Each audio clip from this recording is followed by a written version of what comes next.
Good afternoon and welcome to the December 18th City of Coos Bay Parks Commission meeting. We will start out with roll call. I don't see anybody online, but we'll start down at the end. Jared? Jared Schmidt. Paul Shabothi. Carmen Matthews. Ariane Lyons? Kirk Benward. Jamie Faraday. Greg Hamblett. Christina Teixeira. Christine Sylvester. All right, I do not see anyone here for public comment, so we are good to go on that. We're moving on down to action item 3A, quarterly kayak vendor report. Right. So the commission recommended back in November of 2023 the installation of the kayak kiosk at John Toppitz Park. The kiosk was installed and maintained by owners Adam and Jenna Wamba and were installed in June of 2024. The commission has requested and the kayak owners have been providing quarterly updates of their activity at that kayak kiosk for the past year and a half. And attached is the activity analysis for this past quarter. So you guys are more than welcome to kind of peruse that. I talked with Adam the other day. He said that this year so far it was kind of down just a little bit from last year, but they kind of anticipate it having an uptick here coming soon with the installation next summer of the boat fishing dock out there at John Toppitz. And so I think they're feeling really good about what's happening out there. I know for us, we've gotten a lot of positive feedback in the transportation facility side, the operations group, that a lot of people do enjoy having that opportunity to be able to rent a paddle board or a stand-up paddle board or a kayak there at the lake. So I was reading on Facebook a couple weeks ago that somebody was mentioning that they've love to see that there, and they're seeing a lot more activity on the water. So Yeah, definitely. Personally, I've seen quite a bit of activity, especially the summer and fall, out on the water. So it's good to see. Please note, Patrick has joined us, so we'll add him to in attendance. Moving on down to item 3B, quarterly budget status. Greg, I think that gets tossed back to you. it does. The City of Coos Bay, back in City of Coos Bay Operations Department, Transportation Facilities, also we kind of manage the parks budget. We manage several different budgets, but attached here is the budget for Fund 37 and Fund 02. Those are the two budgets that really affect the Parks Commission and the parks, and also our transportation facilities as well. So here in the attachments, we have our 2026 adopted budget. We have the FS10 reports. Those FS10 reports are just kind of a summary of where we're at the time of the printing, or up to December this month. There might be some more coming in December, but up until December 1st. And then also in the packet, there is a Fund 37 tracking and a Fund 02 tracking. Those are documents that staff uses monthly. We meet to kind of just monitor the budget and just kind of keep where we're trending. Overall, I think in all of the line items in the Fund 37 and 02 that affect parks in transportation, I think we're trending right on schedule, right around the 42-44% of the budget. Of course, we're at right around that time of the year of our budget, and so I think we're trending well. I think we have some line items that are a little bit higher, but we have some line items that are a little lower, but I think overall the budget looks pretty healthy for Fund 37 and Fund 02. But if you guys have any questions, I'd be happy to answer any questions that you might have. Commissioner, questions? I noticed in the Parks Fund on the revenue under state grants, Greg. Let me grab that. Are you in the budget? Yeah, I'm in the Parks Fund budget, City of Coos Bay revenue comparison to budget. for the 6 months ending December 31st, 2025. Okay. It's so on the FS revenue side. FS I see the 10. state grants. And year-to-date, it shows 51,059 and a few pennies. I guess I'm curious as the money for the fire mitigation around Toppets Park went in there, or if the money from the transportation plan grant goes in there, or how, what's the 51,000, what grant is that for, I guess is the real question. So the transportation grant is gonna be for the TGM grant. Mhm. That's gonna stay with ODOT. Okay, We're not gonna see any dollars from that. The the $75,000 for the fire mitigation, that's in, let me grab the budget. if you can just tell me where it is, I was Yeah, just curious what the 51 was. It's kinda hard to remember where everything is at in the budget. And it's just confusion because you guys have done such a great job on writing grants and getting grant money.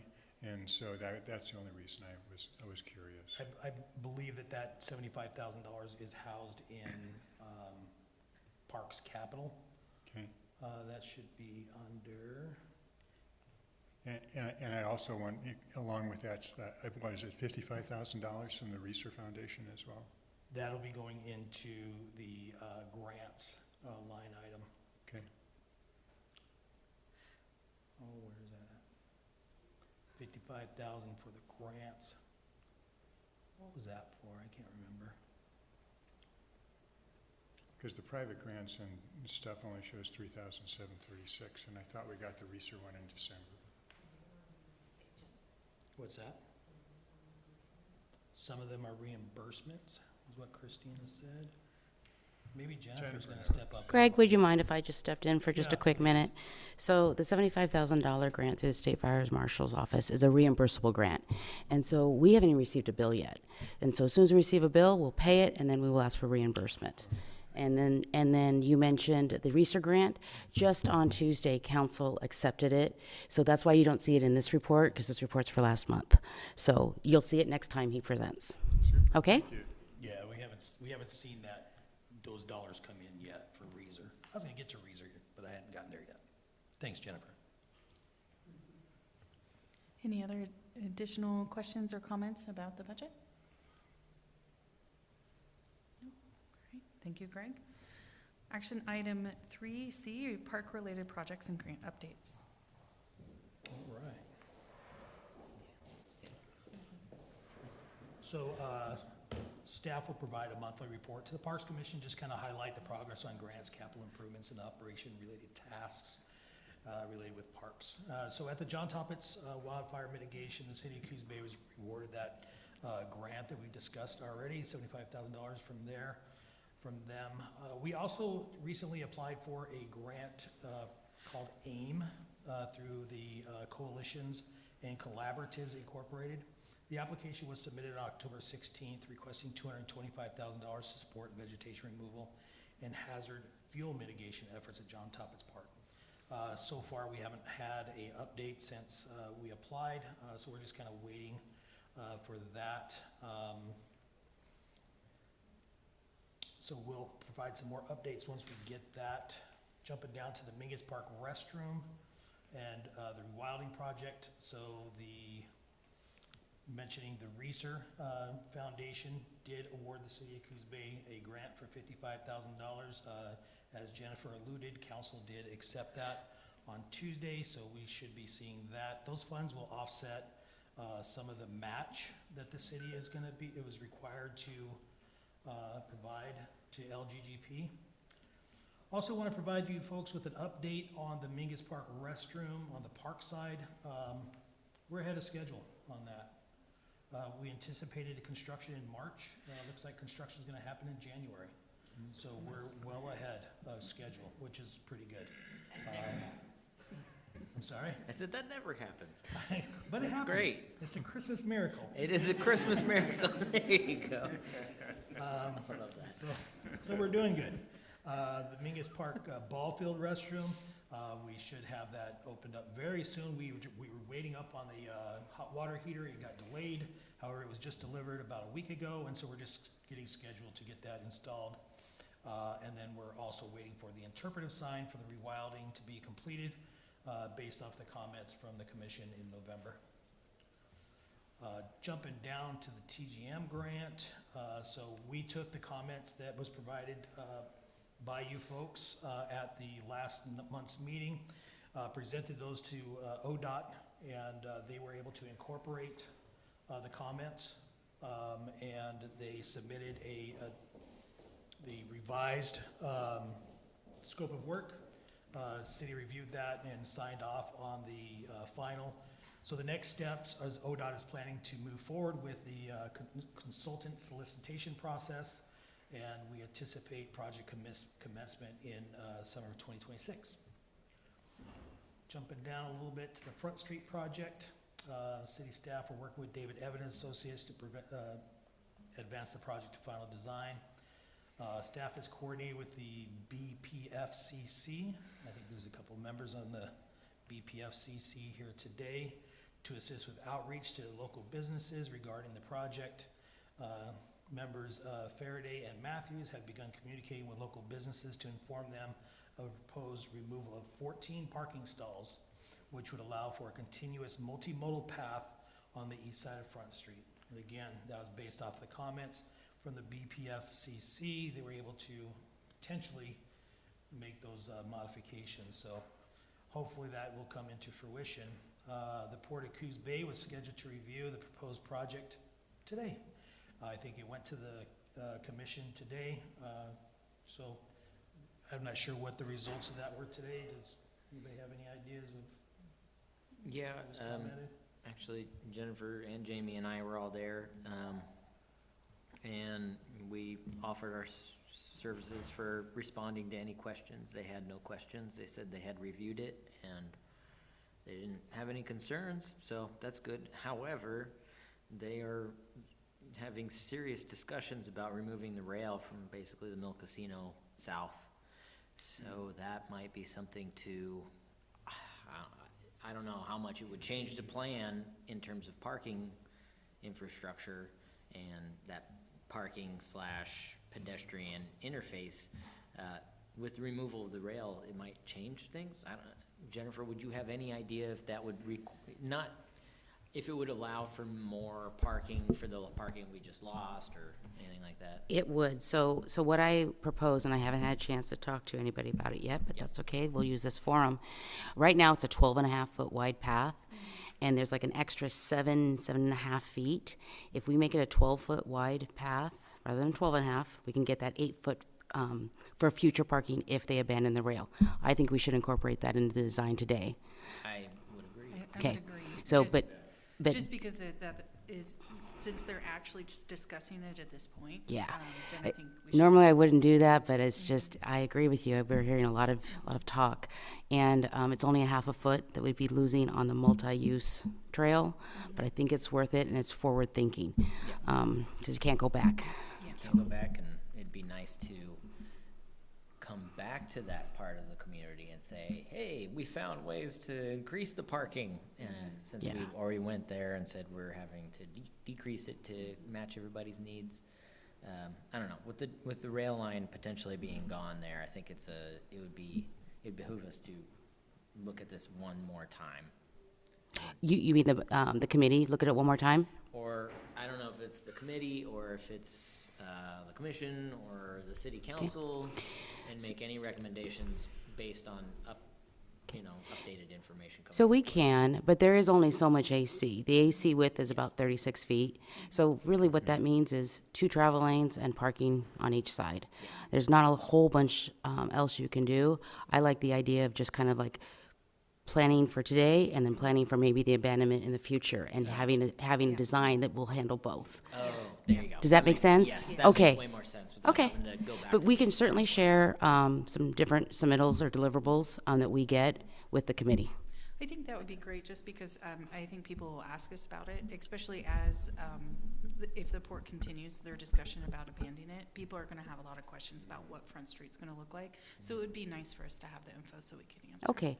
What I'll do is I'll take a look at their schedule and get a couple milestones on everybody's radar. Okay, Okay, thanks. awesome, thank you. All right. All right, well, I guess guess on the 6th of January, thank you, Jennifer, very much. Thank you, Carmen, as well. The 6th of January, the city council will be hearing the proposals as well. And I think they're gonna be taking comment. Are they gonna be taking comment, Jennifer, public comment on that at all? On the 6th? Okay, they'll be taking public comment on the 6th at the city council meeting. Down to operation and maintenance of city crew. So trail brush cleanup at John Toppit's Park, so city staff spent some time in John Toppit's Park, just doing some brush cleanup along the trail edges. That work is complete, so the brush was kind of closing some of the trails and making that 6-foot wide trail maybe feel like a 4-foot wide trail. So we went back through and widened those up. So that activity is complete there. We do have a new park host at John Toppit's Park. We have Isaac and Lisa Redding. We hired them. Their first day of work was Monday of this week. So we're happy to have them here. Also, just want to let you know that the city of Coos Bay has opted to trade in their 1993 John Deere lawnmower, riding lawnmower, and we have traded that in and upgraded it to a 2024 John Deere lawnmower.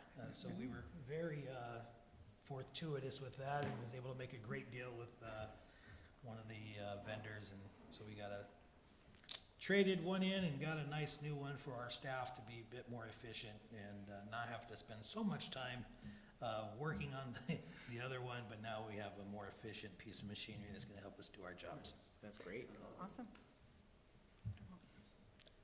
So, Greg, the wildfire mitigation at Tapas Park, there's an additional grant that went in for $225,000? Yes. And explain to me what that's intended to do compared to what's already been done with the other grants. So the intent of that grant, hopefully if we get it, is to be able to purchase equipment and machinery to be able to maintain the operation inside the park. That's the intent of that grant. Sounds like a good idea. Absolutely. Other Commissioner Jamie? I know it's probably not the commission's role to decide how the maintenance crews chooses their equipment. But when I saw this, I said, I hope it's an electric vehicle, because the commercial electric mowers are becoming much more affordable and long-lived, and they can do as much as the gas-powered ones. And when I look at the budget for petroleum products, these things, and I'm a 30-year EV owner, and I know that they're less costly in maintenance, in operation.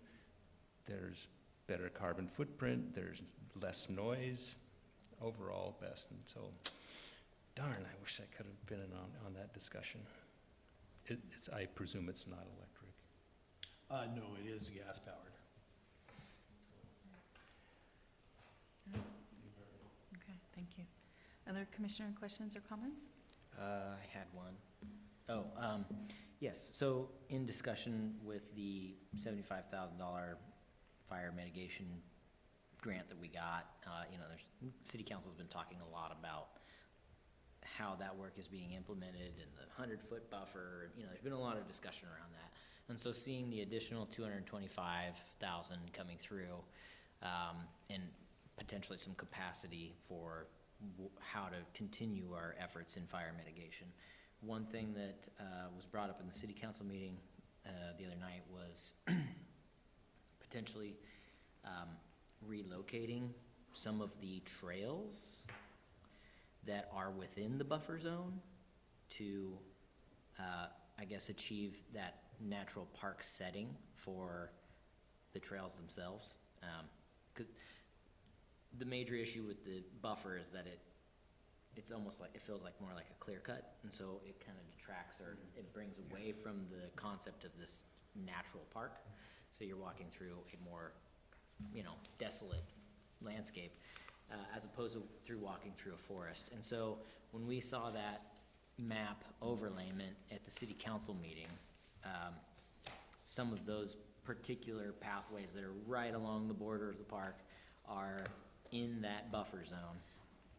And so I'm wondering if at all possible that some of that funding could be possibly used for amending the path structure. I'm not positive. I mean, if we can use it for maintenance and machinery, that's one thing, but I don't have the map in front of me right now, but there was just a few sections where it'd be nice to reroute it, if at all possible. Who knows? I think we'd have to look at the language of the grant and what the Yeah. intention of the grant is. I don't know how to answer your question. We can get back to you on Yeah. that. But I think it's gonna be what the language of the grant is and what the intention of the grant is for. I can tell you that it's outside of the, Outside the scope? All right, well, and I don't mean to push that idea on it. I will admit that it was my idea to maybe relocate the pathways. I mostly wanted to bring it up to this commission to see if that was in alignment with possibly some of the goals or the intent of these pathways is to keep them within the natural park setting as opposed to a borderlands, trail system, which just feels different. And you can see here, it bumps up against some of these park boundaries and will definitely be in those buffer zones. So, I don't know. I'll let you talk about that. That was just an idea. I think it would be worth, once the buffer zone's completed, is to do a field trip out there so we can see, so that we can answer some of the questions about the fire prevention and what that looks like, and then have those conversations about what trails do we like. We've not modified the trails within Mingus Park or within John Toppitz in a very long time, and maybe that's something that we can explore further. Yeah, I watched the city council meeting, Carmen, and I saw that discussion, and it is on the western edge and then a little bit on the southern edge of the park too, and particularly in those areas where they've decided it was necessary to have a 100-foot buffer. And it gets close to that. I have no idea of expense, but I've got to believe it's probably pretty expensive, and I know the city's trucks run lots of times on those pads, so they have to be strong enough to support them when they're out there doing brush cleanup and some other things. But I'm hoping if we find money for the paths, we find money for the bridge too.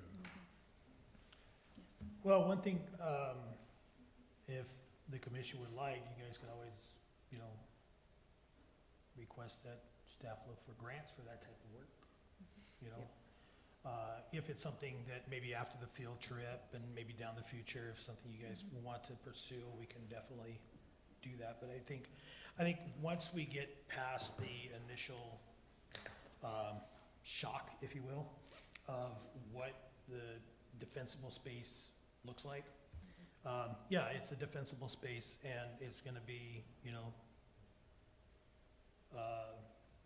not what you would typically see. But vegetation, Mother Nature, she's amazing at what she does. People have been trying to defeat Mother Nature for a long time, and she always wins. It'll all come back. But what we want to do is we want to create that defensible space, something that we can maintain. And so, I think you guys are headed in the right direction. I think once we're done, go out there, take a look at it, see,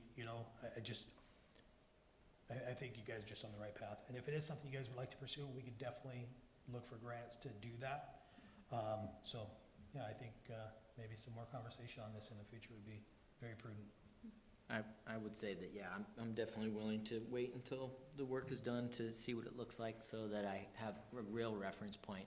However, yes, vegetation will grow back, but we're talking about how to maintain that buffer zone to minimize the growth or, to maintain a lower growth structure. So I don't see it changing to the point where it's going to feel like walking through the woods again.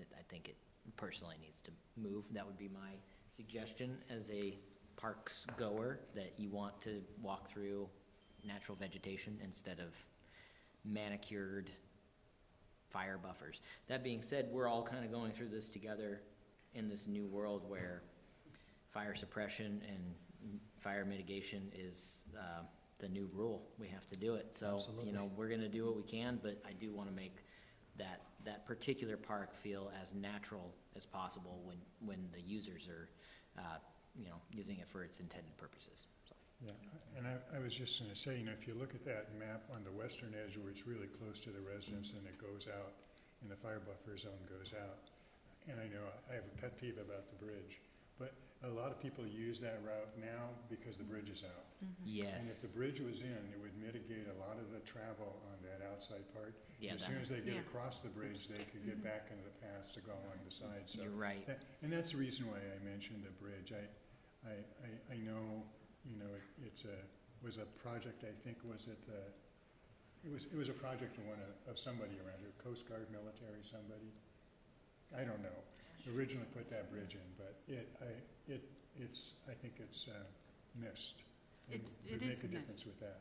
I mean, we have many constituents that have stopped walking the lake because the outer rim is too far.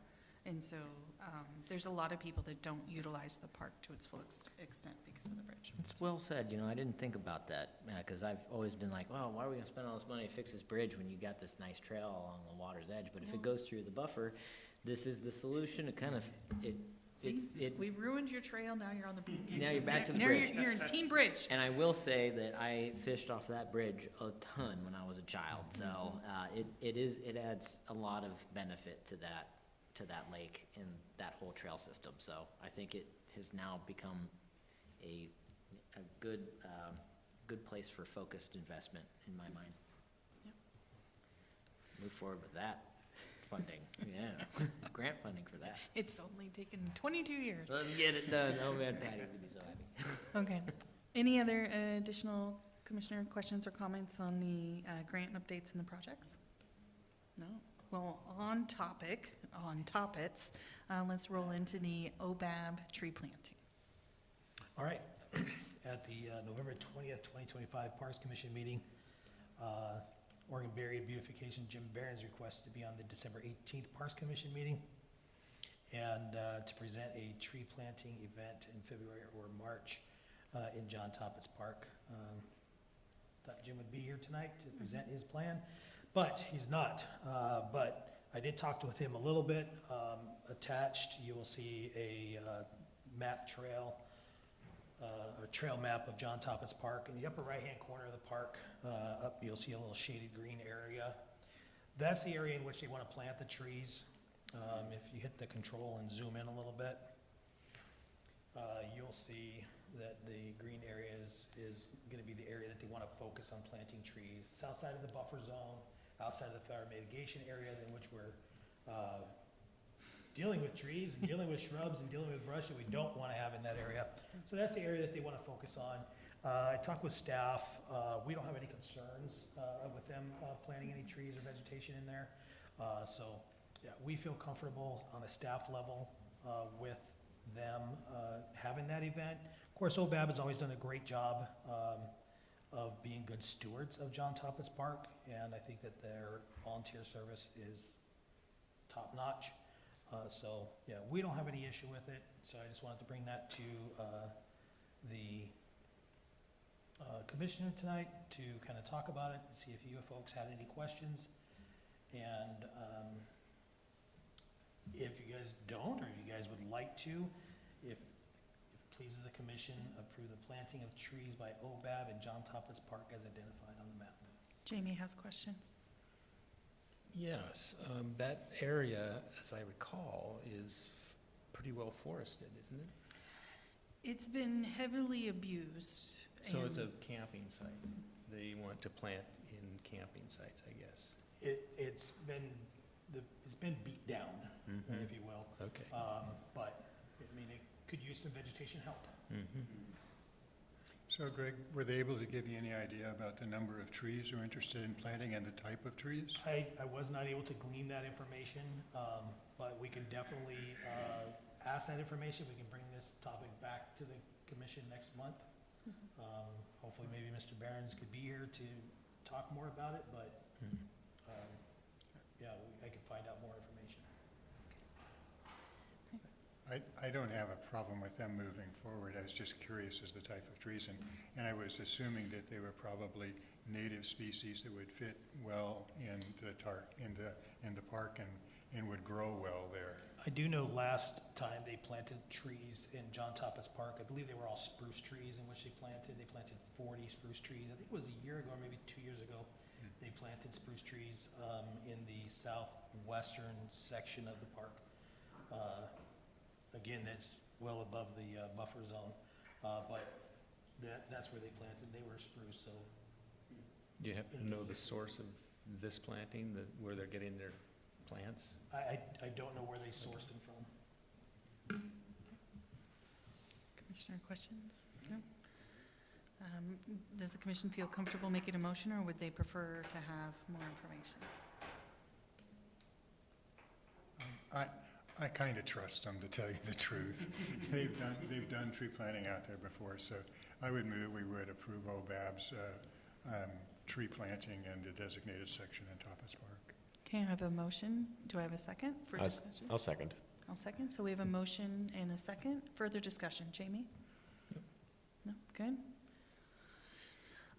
All those in favor say aye. Raise your hand. Aye. Any opposed? Motion carries. All right, moving on down to action item 3E, Noble Winds Park Furniture.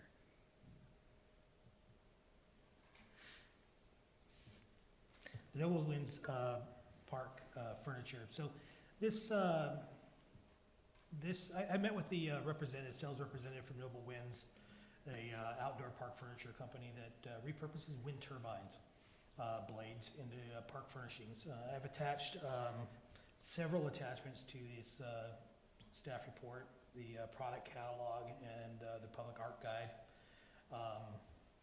What they do is they take retired wind turbine blades that would typically end up in the landfill, and they repurpose them into park furniture. I think it's a pretty cool concept. During the meeting, I kind of asked for a kind of a pricing. I looked at a couple, I just asked for a pricing and requested quotes for 2 different bench options.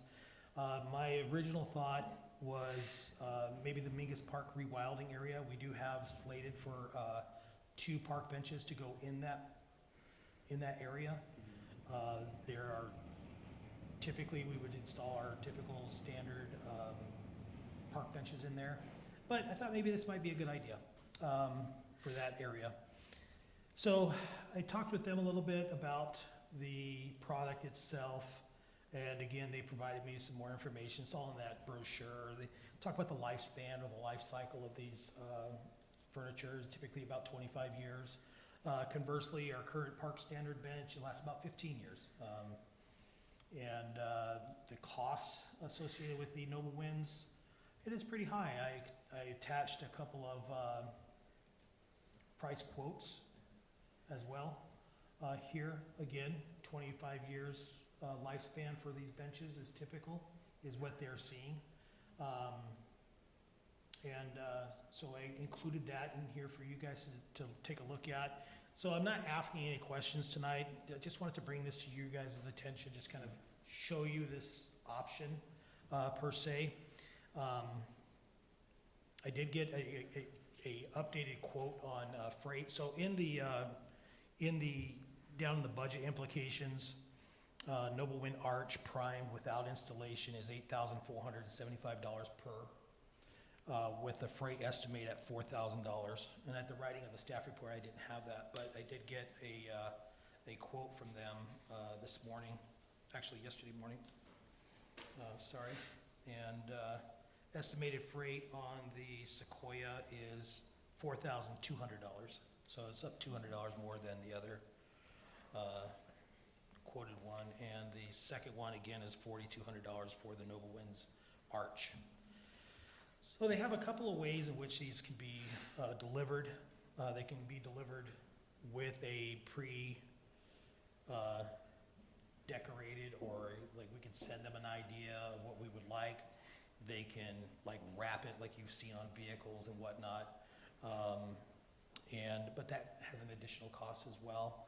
Another idea that they posed is with the prime benches, you can have a community event where you would invite community members come out and they can do some art for free. Or we can commission an artist, a local artist to come out and decorate it or do some artwork on it. But that would probably have an extra additional cost on it as well. And so the cost is for the Sequoia is $4,975. That's just more like a standard bench, plus freight of $4,200. So you're looking at $10,000 or $11,100 for delivery and installation and for the product, plus whatever costs for whatever artwork we want, and then plus the Noble Winds Arch, again, whatever that dollar amount comes out to be. Currently, we have a park bench, our standard park bench, which is about $1,500 delivered and installed. We get a lifespan on that. Those park benches of right around 15 years is our anticipated lifespan on those. And so just shy of half the lifespan, but it's at a fraction of the cost compared to the Noble Winds. So I just wanted to get this information in front of you folks, that you guys kind of chew on a little bit. The guy was asking me if I could present it to you guys. I said, absolutely. And we'll take a look at it. And if it's something you guys want to discuss again in the future, we definitely can. If it's something we don't want to discuss in the future, we definitely don't have to. But I just wanted to bring it up to you and answer any questions the best I can tonight. And if you do have a question I can't answer, I can definitely follow up with the sales rep. I'm meeting with him again on Monday to find out. He wants to know how the meeting went tonight. Yep. Any questions? Well, I don't have a question, but I was just saying, as somebody who grew up like on the prairie with all these windmills around them, this really piqued my interest. I was like, I think this is a really cool idea. I like the idea of the customizing and painting. Maybe we don't go with Van Gogh's Starry Night that they have in there. Just an idea. But I think this is really cool. So thanks for bringing this up. It tickled my Midwest heart. So thank you. Like the idea of upcycling blades that could go elsewhere, but it doesn't make fiscal sense. Yeah. Yeah, but we might be able to pursue an art grant for Arts in the Park, something to that extent. Yeah, and also there might be something in our community that would represent, I mean, we're not a place where we have wind turbines. Right, that's something I There thought might too. be something that is more appropriate to our community, even though I wouldn't mind having one of these somewhere, but, and I'm not sure the rewilding, I don't know, it might not fit. So just my thoughts. Railway steel? You could repurpose some railway steel?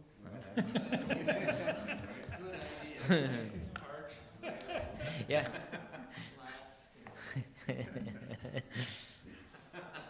Here's a railway bench for you, Yeah, real comfortable. especially on hot sunny days. Yeah, yeah, You wouldn't sit on the ties. You sit down. yeah. I like the idea of upcycling, and I would echo the sentiment of maybe trying to find something that's a local byproduct, or, something that needs to be repurposed.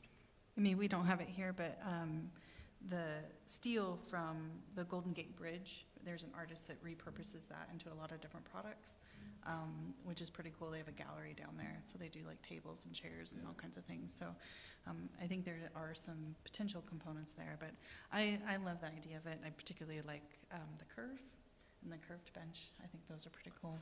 And while, yes, fiscally, I think it would be a hard sell to our community, but there are a lot of grants out there to do upcycling, to include arts, particularly in downtown cores and in parks. So I think it would be something that we would move along those lines.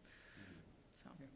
All right. Ben, thank you for bringing this to us. It's Yeah. very fascinating, and I appreciate the commission for being open to discussing. So. And I was gonna try to Google something, but that was just thinking of that kind of arch. climbing poles on those or something, but some way of incorporating a bench into some kind of play feature. Because a bench, I mean, it's nice, but I think keeping in mind that this is a park and families can go, or should be going, they can bring their kids. And since we kind of took away a play area, it might be nice if we're adding a bench to have that sort of be built into some kind of play feature. Like kids could climb on top of something, just something for kids to. Yeah, we may have to talk to our insurance company about having a play and seating area in one place. Yeah, but I think there's some good examples of that in the Seattle downtown waterfront, which they've extensively redone over the last 5 years. And they're finishing up the last pieces of that. But they have some of those combination seating, play, viewing, retail combination spaces. They've done a really, really cognizant job of bringing those parts and pieces together. And so that might be something that we can look to for inspiration. So let's, fly out and we'll just go up to Seattle. Yeah, We'll there you take a go. weekend. It's a write-off, right? Yeah, we are lining field trips up left and right. Left Yeah, and right. some seating outside that future coffee shop out down there sounds Yeah. really cool. Yeah, perfect. Looking for that coffee shop. Well, Greg, thank you so much for bringing this to us. I think it's important for us to continue to have conversations about different elements that we can include and listen to our constituents. So, with that, we're down to item 4, staff and commissioner closing comments. Should we start? Patrick? Jerry? Harv? Carmen? I'm gonna bring up the lights again at Yeah. Mingus. Did those get fixed? Those lights that were out, that one? I believe so. Okay. Yeah, we addressed it the very next day, so. Oh, great. I haven't paid attention since I'd left after our last meeting and went on a vacation and haven't been paying attention. I as well went on vacation after our last meeting, but before I left, I reached out to staff and said, hey, by the way. And so I'll follow up again tomorrow, but I'm pretty sure that it was addressed because I Yeah. reached out and brought it to their attention. Cool, all right, sounds great. Thank you. The planning commission and the city council appointed a new member to our Parks Board. And I'm hoping I remember this right. Is it Rex Miller? Yeah, and so I was hoping he would be here tonight so we could welcome him, but it's nice to have somebody from the Planning Commission here and on the Parks Commission Board. And I want to wish all of you a very happy holidays because I won't see you until the new year. Perfect, yeah, likewise, thank you. Jamie? Okay. Well, see, I got like 5 sheets here, so bear with you. Uh-oh. All right, I'm only gonna read from one of them though. So the city of Coos Bay is just information for you guys right now. There will be more to follow. So the city of Coos Bay, in partnership with the International Port of Coos Bay, are in the process of developing a housing feasibility study out in East Side to support residential development of a 78.5 acre parcel out there. There may be some trails associated with that development that would be not inside but around the development. So they may become part of the purview of the parks. So I just wanted to bring that to your attention. More information will be coming out in the future, whether they'll come to fruition or not, but I just wanted to let you guys know that there's a possibility. If they do, then we'll bring it back to you folks and let you know what's going on and maybe get some feedback from the commission. The second thing is I'm sure you guys have heard by now, but the speed zone study along 101 north and southbound is complete. So I just want to let you know I that. tried to really round those numbers up for everybody. Well, I just kind of summarized them. So it looks like I'm going to start from city limit signs because that's what we care about. I mean, really, North Bend. They're a great sister city, but yeah, we're talking about going south from city limits. From city limits going south, the speed limit's going to be 35 from city limits all the way down to Ivy, and then from Ivy it's going to bump down to 30, and then to Fur, where it's already 30 miles an hour. So, just to let you know, that was successful. Thank you very much to the hard work of this commission of talking about this over the last several months. The Bike and Ped fact-finding committee also talked about this a lot. We did have some folks come in and talk about it a lot. But that's done, and we're excited to get that complete and get that done, and now we can move on to other things as well. Not Does sure. does the parks budget line item get a percentage of the tickets written? We can definitely look into that. I think it should. I feel like we should. Hey, that is a good funding source, not one we thought about They should get the before, lion's is it? share, as a matter Yeah. of fact, yeah. Fund 37, yeah, everything goes into Fund 37. Greg, I know you don't care about North Bend, but, I do care about North but Bend. is it gonna turn 35 right there at the city limits, or is it gonna be No, 35 in It's Park? gonna be 35 all the way up to, I believe, the name of the street is, I wanna say Channel, or it's right where Ingles Furniture is at. Okay. I think that's Channel Street. I'm not, And then it drops to 20. well, I've got it and right then here. to 30. Bear with me one second. I was just curious about the transition, that's all. Basically, the North Bend sign. I do wanna go on record and say I do care about North Bend. Okay, so noted. So noted. Ferry Road, Sherman, actually, I think it might be I think it's either Washington, I think it's Washington Street is the name of the street. And that's right there at Ingles Furniture. I think where you come down and you make Yeah. that hill turn, there's a street that slides by Power Sports Yeah. that's like platted there, and I think that's Washington Street.